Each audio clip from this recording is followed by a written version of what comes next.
Hello, everyone. This is Tom Fox back for another episode, and I'm absolutely thrilled today to have back with me Igor Volovich from Cumulos. Igor, first of all, welcome back. Oh, thank you, sir. One of the reasons I was so excited for you to come back is we have great conversations. Two, we have a lot of fun, but three, you're pretty provocative. And I'm not sure that's by design or not, but you put ideas out there that we all need to think about. And we're going to try to challenge some compliance professionals today to think about how they're thinking about compliance. Before we get there, I wanted to maybe start with what are some of your current thoughts on executive accountability and why that's so critical in any form of compliance? I think this story ties into the story you mentioned earlier, right? The idea of what's wrong with compliance. And I don't mean to be provocative on purpose.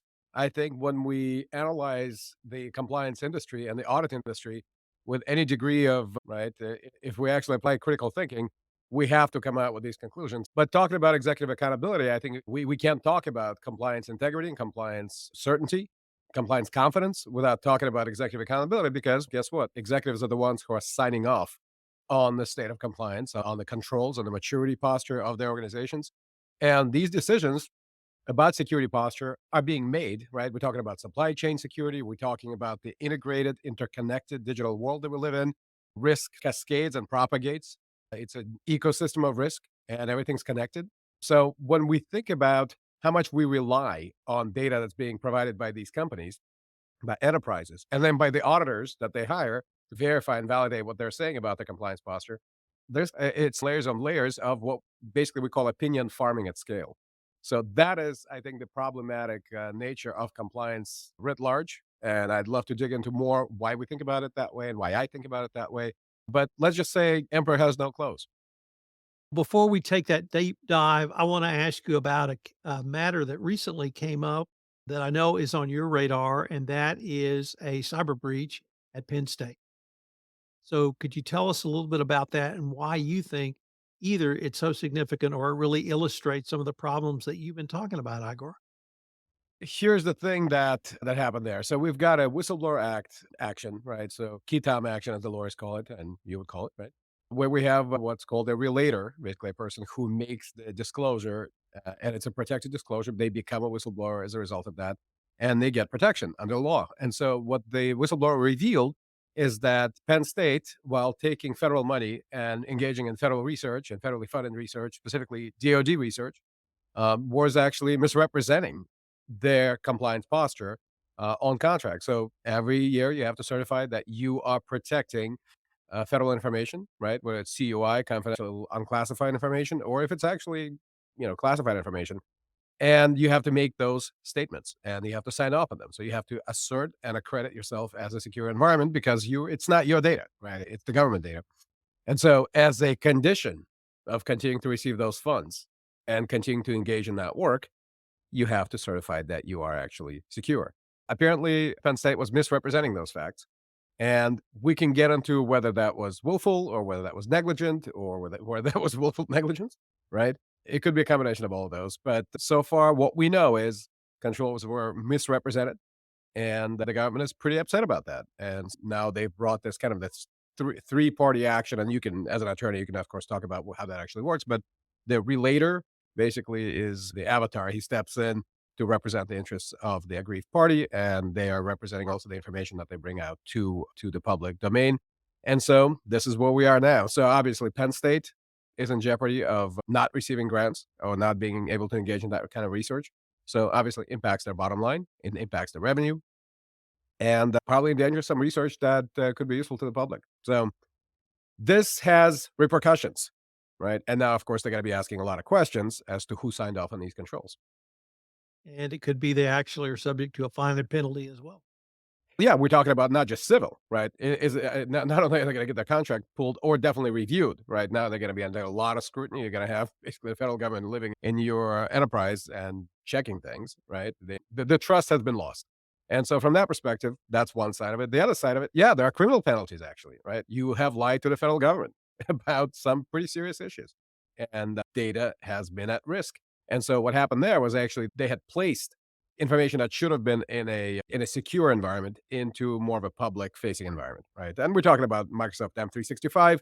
Let's not get into detail, jump into the weeds there. But the point is, they made a mistake, right? Mistakes happen all the time. But when they made the mistake, they now it looks like tried to cover it up, right? Now, look, I'm not casting any aspersions. I'm not in the case. I don't know the specifics of it to any degree beyond what we know here in the public domain. But what we do know is something happened. And as a result of that incident, questions were asked. And when the questions were asked, somebody who was probably in the line of fire decided to, I got to make a disclosure. I got to actually represent what happened. And people deserve the right to know. So here we are, right? This has been happening, right? This is not a one-off case. We've seen Aerodyne rocket jet, right? That happened. So I think it's Rocketdyne Aerojet. I get it wrong all the time, but it's I think it's Aerodyne. Yeah, it's I think Aerojet Rocketdyne. So they same story, right? I think it was like $1.2 billion worth of contracts, and they launched the rockets. Satellite got launched, everything was good, hunky dory, and turns out they had been misrepresenting their security posture on again government contracts. So same story, another whistleblower. This happened earlier. I think it was about 2 years ago. And the whistleblower actually got paid out. So there is now a new incentive model in place that's been around for a few years that is actually incentivizing whistleblowing specifically within the cybersecurity domain. And the fact that the False Claims Act is now being applied within this space, I think that's an interesting development. I think it's going to incentivize a lot more whistleblowers than we've seen before. Let me change the focus a little bit because since our last time to visit together, you guys released, I'm going to call it a white paper entitled Rethinking Compliance. And that really, in reading that, sort of encapsulated for me what I hear from you in terms of your provocative thing. And you laid out not only what the problem is, but equally importantly, what just some of the solution. And many people could talk about the problems, but it's the ones that can talk about the solutions that are the most intriguing. So perhaps, and the analogy, or even maybe just the picture you put in my mind was driving along and but keeping your eyes on the rearview mirror as a Mhm. way that compliance is being done now. And I thought that was a very powerful metaphor.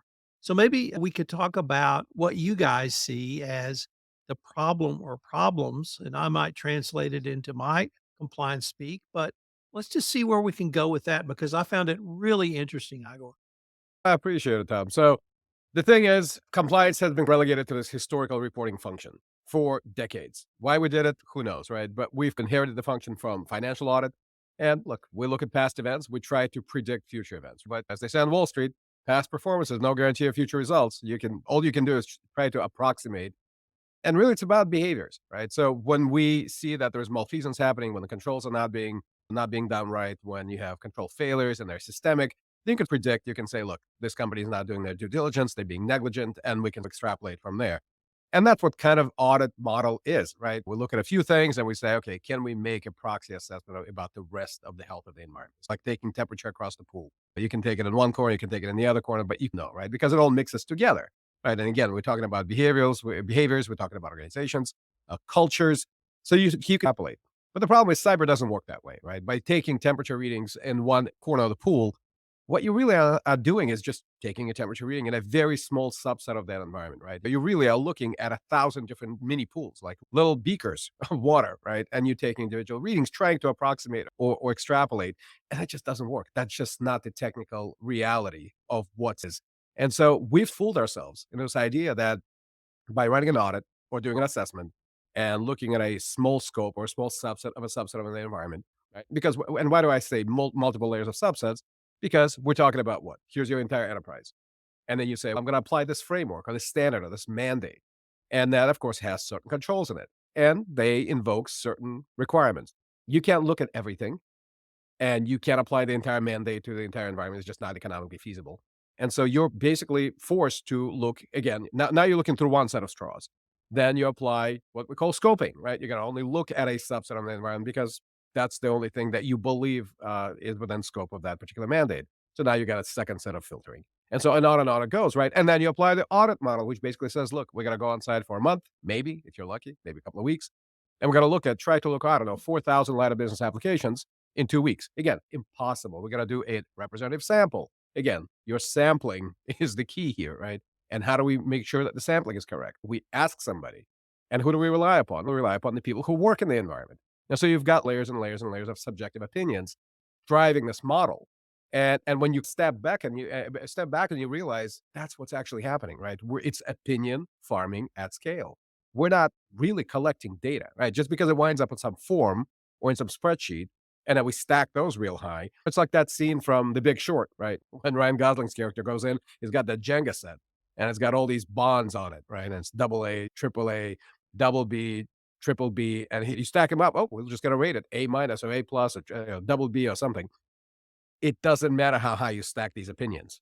It's still opinion, right? And I have a Jenga set that I made that actually says opinion on every Jenga piece. And then when you stack them together, it actually reads opinion across the side because it's still opinions. And I think people need to realize that. So when we say rethinking compliance, that is at the crux of it, that it's all driven by opinion through and through. And by the way, the model, the validation model for it, which is audit, it's also opinion driven, right? We rely on their training, their expertise, their experience, the fact that KPMG, EY, not to call specific names out, but basically the big four and everybody around them, the names that you hear on the radio when they drive down the Greenway in DC, that's who we're relying on. And this is not to say they're doing anything poorly.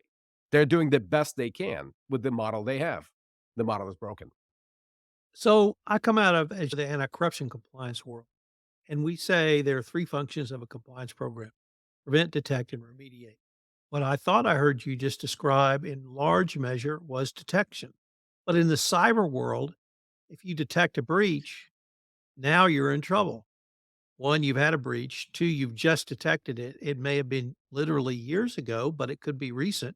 You have disclosure obligations and you have other obligations to those persons or companies that lost the data, as well as reporting to the general public. So, can we move to something that is a more risk based risk management strategy, or perhaps move from simply detection to actual prevention? That's the idea, right? So we definitely recognize that in a cyber or security operations world, right? We'd never, ever accept the idea that a security operations center, or called the SOC, would operate on data from 3 weeks ago, right? Or 3 months ago, for God's sake, right? So in compliance, that's completely normal, right? As anybody who works in the federal space knows, ATOs or authorities to operate, they run in 3 year cycles, triennial cycles. And you're recertified every year, right? But you could be looking at a time horizon of 3 years in any program at any given time. It's a rolling time horizon. So you're looking backwards 3 years. As you said, rear view security model, right? You're looking in the mirror, trying to drive forward, and you're always looking backwards. That's how a lot of this stuff is built. Most of this stuff. I mean, think about this. We haven't changed how we do compliance since the days of Hammurabi. And I like saying that because people go, "What?" And I go, "We haven't. 3,700 whatever years, right? How that thing is dated to." That's the first compliance code we've ever known. Now, we've upgraded our fire codes and building codes, and it works because you do it in stages, right? Because you build a building, certify the foundation next, and you keep building, and you've got different kinds of codes for that. And so there's a staged model. In cyber, things move too fast. You just the compliance model just doesn't work. It needs to operate in real time. And so if you continuously are looking backwards, sometimes as far back as 3 years, which is still very legal. Again, this speaks to the fact that it's that broken, right? This whole model is just faulty, right? The idea of it is faulty. It's because you accept the fact that we can be doing risk management in the real time, or God forbid, trying to do it in the future, proactive, right? Predictive risk management and modeling with data from 3 years ago. Like the world has moved. Your world has moved, and the world around you has definitely moved, guaranteed, right? So how do we fix that? We fix that by accepting the notion that compliance has to live in the real time, just like security does. If we talk about it, people are very fond of saying compliance is not security. We hear that all the time. I hear that all the time. Look, I'm a compliance strategist. What does that even mean? People ask me all the time, compliance strategist? Is that a function? Yeah, it's a function that we created because we needed to speak about it in these terms, in strategic terms, right? And nobody thinks compliance is strategic. And the reason they don't is because compliance hasn't delivered anything except a bunch of paper. And I don't care if it's digitized. People talk about compliance modernization or compliance automation. What they really talk about is compliance digitization. They take paper processes, paper forms, they digitize them, and they stick them on some kind of a platform, right? And so now instead of filling out a paper report or some crappy old Excel spreadsheet, you're filling out a form and it looks spiffy and it goes somewhere and you don't see it. And then it pops up again in 3 months and you fill it out again. That becomes your quote unquote compliance experience, another term that we've coined. And so forget the experience. Let's talk about the guts of it. Let's talk about the reality of it. The reality of it, the model is broken. I don't care how much fancy UI you put in front of it. If you're looking at opinions, not data, you will always be catching up. You'll always be playing catch up. You'll always be behind the ball by maybe up to 3 years. So the real solution, the real answer is get compliance to real time. And the only way to do that is with true compliance automation that's data driven, not opinion driven. What about the siloed nature of compliance?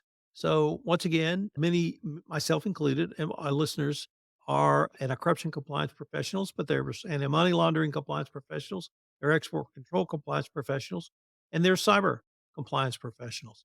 Do we need to have an integrated approach to all of those? And if so, how can we do that? I think that's an interesting idea, right? To me, there is no cyber risk, right? It is a subset of risk, right? Business risk is business risk, right? And I think the more we continue to carve out this cyber as a separate thing, or carve out compliance from security, right? To me, compliance is inherent in security because it is a great model for consistent management of risk. If we bring it to real time, that's a risk management vehicle, right? If we keep making it this historical reporting function, that's a bureaucratic function. Nobody cares, right? We bring it into real time. We demonstrate the value of compliance. We show you that, guess what? Every piece of technology that you're investing in, and by the way, we've invested every year the most money we've ever invested into cyber, right? And yet we are looking at losses, the biggest losses we ever had every single year from cyber.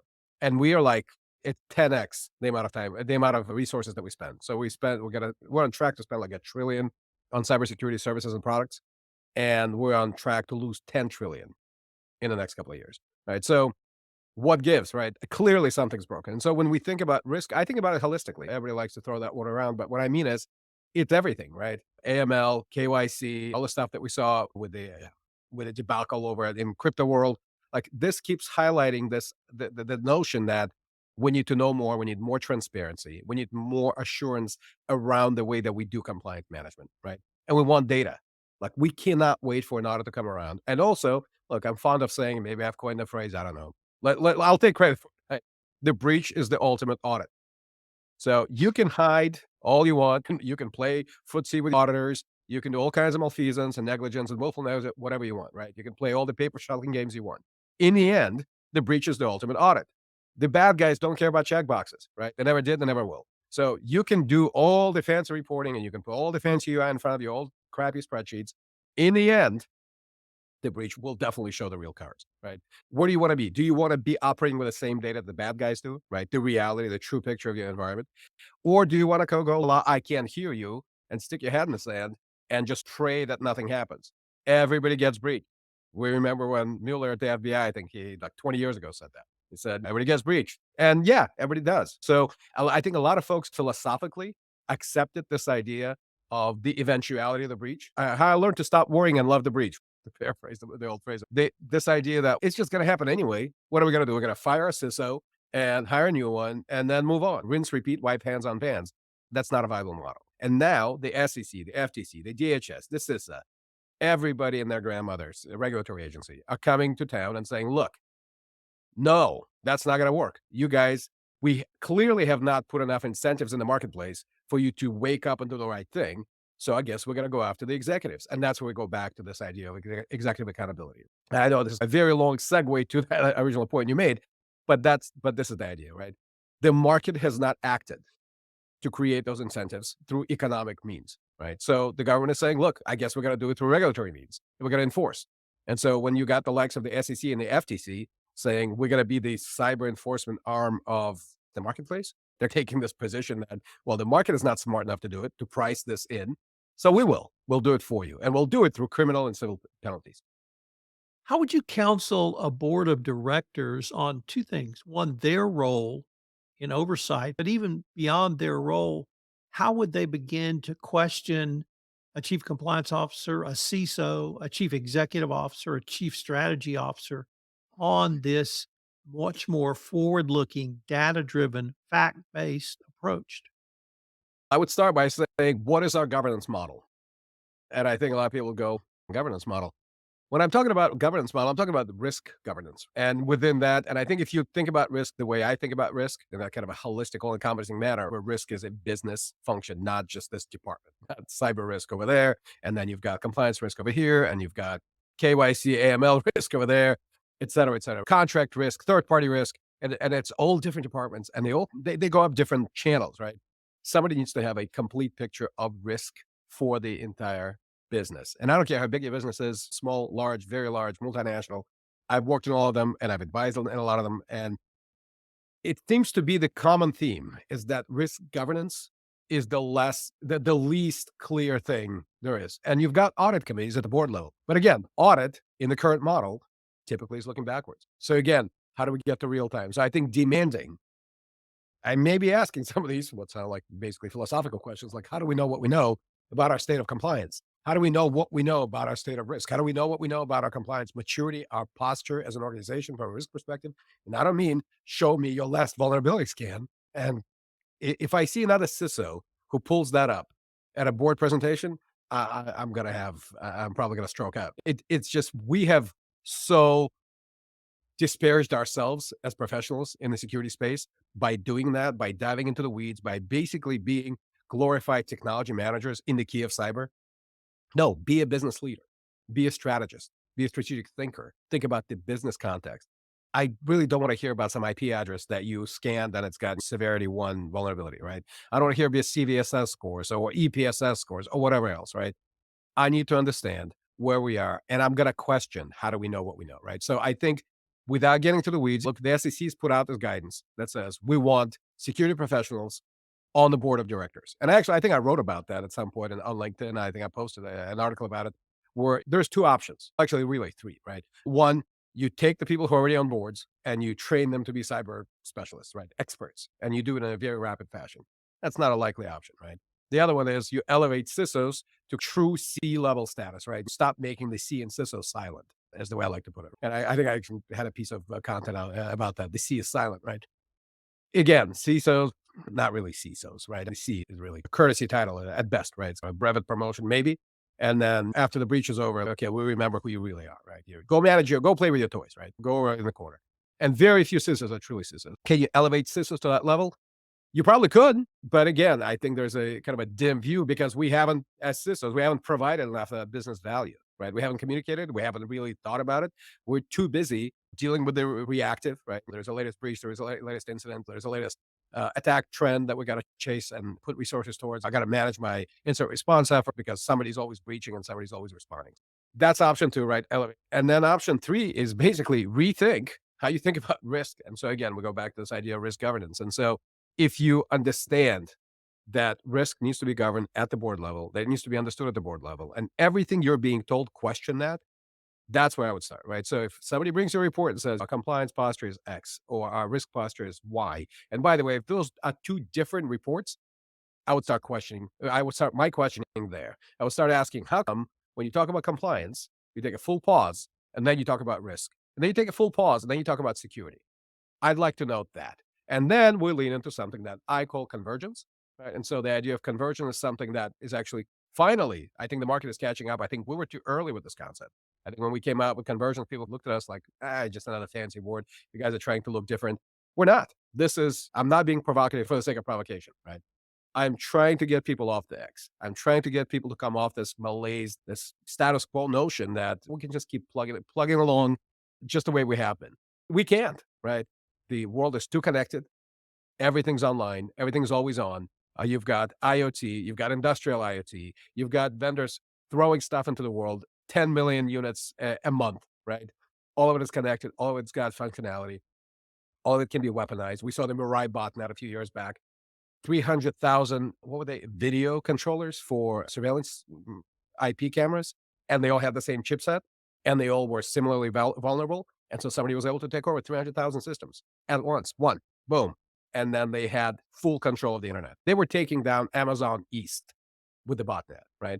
This is what we're looking at. And it's just only going to get worse. So if we don't really put a handle on this at the corporate level, and by the way, look, in the United States, let's talk about national infrastructure. Critical national infrastructure is 85% or more in private industry hands. So there's only so much the federal government can do pushing mandates and pushing regulatory requirements and doing enforcement. And even if they're ratcheting up enforcement and scrutiny of the executives, which they should, right? The accountability should matter. And the incentive models should definitely be built in to drive better behaviors at the top. But there's just not enough. It's just not enough. The federal government can't put their arms around all of it. So we have to drive these behaviors. across all different channels. And I think the first step is to answer your question is, yeah, you start rethinking how you think about risk. You start asking, how do we know what we know about where we stand? I'd like to conclude by talking about the impact of geopolitical risk on cyber and compliance. In 2022, we had a Russian invasion of Ukraine with attendant business risk and business consequences, starting with the federal government, but in a wide variety of other areas. Earlier this year, late last year and earlier this year, there seemed to be an awakening, at least in the United States, of a potential coming conflict with China. Certainly a very robust competition that could lead to a conflict. And then within the past 2 weeks or 30 days, we've had the Middle East come up. And how would you advocate or how would you counsel, perhaps is the better question, a company to respond to these geopolitical risks from a business perspective? And your last remarks about U.S. infrastructure with 85% being privately held seems to me to be a perfect example of why this is so critical. But how do you help them understand geopolitical risk of China, Russia, and the Middle East are going to impact your business in West Texas? Sure. So I think that's a perfect question. Of course, the times are really tough out there, and my heart goes out to everybody who's affected by the most recent unpleasantness out in the Middle East, and I have friends over there, and and my heart goes out to them. And in fact, I know people in the industry whose operations have been impacted, whose lives have been impacted by it, and some lives have been lost. And so this is something that I think about very heavily. And this is not just a geopolitical thing. This comes home, right? This definitely hits home when you actually know somebody who's suffered under these atrocious attacks. But when we're talking about the, again, systemic risk, right? We're talking about geopolitical factor in your business risk and how do you acknowledge it, right? Look, as long as I've been in this business, and I think you'll probably agree with this, you look at the risk register. If geopolitical risk is not on there, you're not doing your job, right? So you have to acknowledge these things. You have to look at the trends. You have to look at the what's happening out there, and you have to acknowledge some of our operations are subject to these potential headwinds. And so you have to think about that. But how do we defend our nation? How do we defend the United States and especially critical national infrastructure? And I haven't been at a think tank in DC where we talked about these things. I actually went out on the Hill and briefed senators and congressmen and their committees and talked about the idea that we got to do better. And the better, really, for me, from my perspective, is better private public partnership, right? Where it becomes truly a partnership. The focus, the last P should be the least silent. And historically, in my view, it has been the most silent, right? The PPP, the private public partnership. The partnership part has not always been a true partnership of equals, right? It's always, in my view, and certainly in my history, has been a lot of stuff. Kind of you provide a lot of information, you participate in these kind of information collection operations, and very little comes back. So you might get an indicator of compromise. You might get a very specific piece of intelligence when you're briefed in or cleared into a particular program within your industry domain. There's, of course, 16 domains of critical national infrastructure that are being recognized. And so you happen to be in the water supply, right? You might get a piece of intel about that. And it might be specific to an attack or something that was heard on some wire. Somebody's got poison the water supply in Pennsylvania, for instance, right? Totally hypothetical. And so you respond to that. But there is not this continuous model of engagement where it's truly bidirectional, where it's truly information truly flows both ways, where you're not waiting to get tagged into an existing incident or something that's just spinning up. And as soon as that's over, you're back out on your own, kind of left to your own devices. So I think the federal government has done a better job of engaging. I think they've done a better job of providing information and guidance and putting out more kind of forward-looking statements around the trends and the threats that they see out there. And folks are briefed into programs like InfraGard. Of course, they get to see the stuff on an ongoing basis. But I think, again, more kind of a hand in hand, truly a partnership of equals. I think that's the thing I'd love to see in the critical infrastructure space. And I think I echo a lot of the statements and opinions that are out there in the space. So better partnership, better engagement, and being more proactive, right? And I think it also starts with the fact that you need to know where we are. And because, and kind of to bring it back to the idea that we started with, is if you don't know then how do you know that you know it, right? And it starts to sound like a riddle, and I hate to sound the Riddler, but that's it. If you can't be certain about the things that you believe about the state of your world. If you don't know where your controls are at any given time, it's like the old commercial back in the 80s, 10 p.m., do you know where your kids are? It's 24/7, 365. Do you know where your controls are? And if you don't, and you can't with every level of certainty to say down to a single control, single IP address, single system, single application, single person, and their behavioral model, right? If you cannot assure any of that, then how do you make these sort of these proxy statements, these extrapolation models We take a temperature in one corner of the pool and you claim that you know what's happening everywhere else.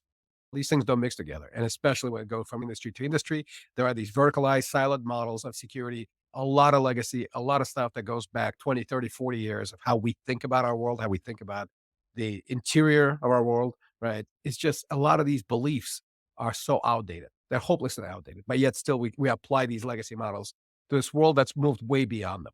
So it's time to catch up. It's time to get on the same time scale. And I think that's the big thing when we think about why security and compliance are divorced and risk is sitting there by its own. We need to converge, right? And the convergence is the time scale, right? Bring compliance into real time, bring security and risk on the same time scale with it. And then you can actually attain this idea of proactive risk management. But it's a tough slog. And I know a lot of people are very skeptical about it. But look at data, look at objective, don't look at opinions, look at facts, right? We got to move risk from a fiction section of the library over to the documentary section, right? Biography section. And we need to write that biography in real time. I think that's a great way for us to end. But before we leave, if our listeners wanted any more information on yourself, on Cumulus, the topics we've touched on, what would be the best place or places for them to go? So happy to connect with anybody on LinkedIn. Please engage IGORVOLOVICH. And on the web, it's Cumulus, QMULOS. Again, it's QMULOS.com. Find us on the web. We've got all these materials out there and we publish all the time. I do my podcast and it's called Compliance Therapy. In fact, we've recognized the idea that this needs a level of therapy. People need to understand that, reframe their mind. And sometimes we start talking like we're therapists. That's why I'm dressed as a doctor. And that's why we do this kind of work. So again, Tom, thank you for having me on. It's been another great conversation. I appreciate the time and the opportunity to share my opinion. Thanks so much. I look forward to the next time the doctor is in. I appreciate it, sir. Thank you very much.